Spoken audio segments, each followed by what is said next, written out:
네, 두 번째 키워드는 에너지 스타 해체 보도록 하겠습니다.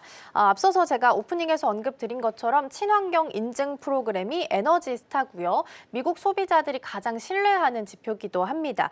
그런데 트럼프 행정부에서 이번에 에너지 스타를 전격 폐지하겠다라고 이야기를 하게 되면서 반발이 좀 일고 있다라고 하는데요. 이번 조치가 시사하는 건 어떤 것들이 좀 있을까요? 뭐 트럼프 행정부가 이제 하는 것들이 사실 이게 중요한 게 뭐냐면 한 4천만 달러 정도를 써서 400억 달러 정도를 절약하는 약간 효과가 있다고 1년에 이제 있다고 생각을 하는 건데 이 부분에 대해서 이제 약간 폐지될 위기 거의 폐지된다고 보셔야 될 것 같아요. 행정 명령을 했고 이제 의지를 보이기 때문에 이런 것들인데 이게 문제가 뭐냐면 요 마크가 EPA 마크가 이제 기후 협약 쪽에 들어가 있기 때문에 이제 트럼프 대통령이 약간 싫어하는 거예요. 그러다 보니까 이게 이제 폐지가 되는 건데 이게 좀 이제 약간 역사를 거슬러 올라가다 보면 에너지 스타라는 게 92년도 공화당 부시 시절에 탄생한 거라는 겁니다. 그래서 요거 자체가 어쨌든 공화당 정책입니다. 그러니까 트럼프 정부가 요 자체를 싫어하는 건 기후라는 단어가 들어가 있기 때문이기 때문에 싫어하는데 요거 자체를 역사를 거슬러 올라가다 보면 어쨌든 이게 민주당 게 아니거든요. 근데 요거 잘 생각해 봐야 된다는 게 있고 어쨌든 4천만 달러를 써서 400억 달러 절약한다는 거면은 사실상 많은 것들을 절약하는데 단순히 바이든이 했던 기후라는 단어 때문에 싫어하기 때문에 이 부분 다시 한번 생각해 봐야 되지 않을까라는 생각이고 어쨌든 그 가전이라든가 건축자재라든가 사무기계 75개의 제품군에 에너지 절감 효과를 소비자에게 투명하게 제공해왔다는 점 그리고 트럼프 정부가 이 프로그램을 민간 시장의 경쟁을 조회하고 정부의 에너지 낭비를 이제 어쨌든 규정하면서 전격 폐지를 선언했는데 사실 이거는 환경 정책보다 이제 기업의 자율과 비용 효율화를 앞세우겠다는 어떤 분명한 정치 메시지라고 할 수 있는데 좀 잘못 생각하는 게 아닌가라는 생각 그리고 이제 환경 규제의 역주행이 본격화됐던 게 아닌가라는 신호라고 생각할 수 있을 것 같은 생각이 들고 두 번째로는 소비자의 어떤 신뢰와 녹색 산업의 기반이 무너질 가능성이 크다라는 생각이 듭니다. 이렇게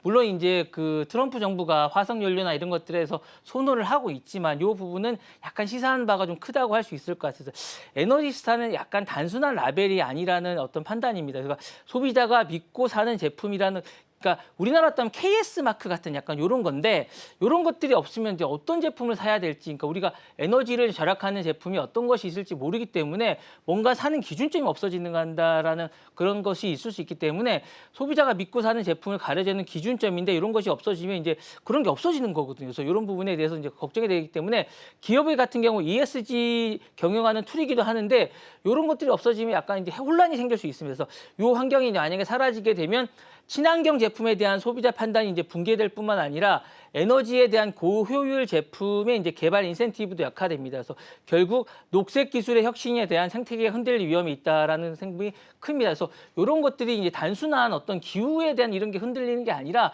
어떤 기준점이나 뭔가를 살 수 있는 판단이 흔들어지기 때문에 이 부분에 대한 어떤 대체점이 마련돼야 되지 않을까라는 생각이 들고요. 세 번째로는 미국이 글로벌 환경의 리더십이 이제 타격받을 수 있습니다. 그동안 쌓아왔던 것들을 이제 트럼프가 한순간에 어쨌든 무너뜨릴 수 있다라는 그런 점이 있기 때문에 이 부분을 다시 한번 생각해 봐야 되지 않을까라는 생각이 있고요.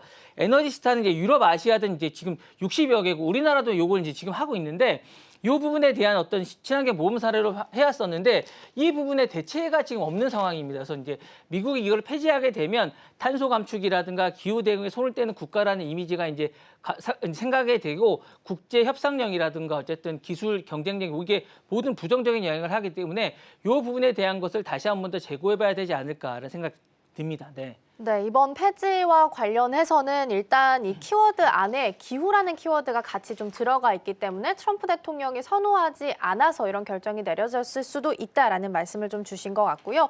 시민들에게 실제적으로 도움이 되는 정책임에도 불구하고 폐지가 되다 보니까 반발이 좀 나오고 있는 것 같습니다. 그러면 이번 조치를 통해서 향후 이제 미국 시장 안에 있는 에너지 산업도 좀 넓혀서 본다면 어떤 결과를 좀 낳게 될까요? 이게 일단은 탄소 산업에 대한 연쇄 타격이 좀 우려될 것 같아요. 전반적으로 이제 청정에너지 기업에 대한 연방 지원이 삭감될 가능성이 있을 것 같고요.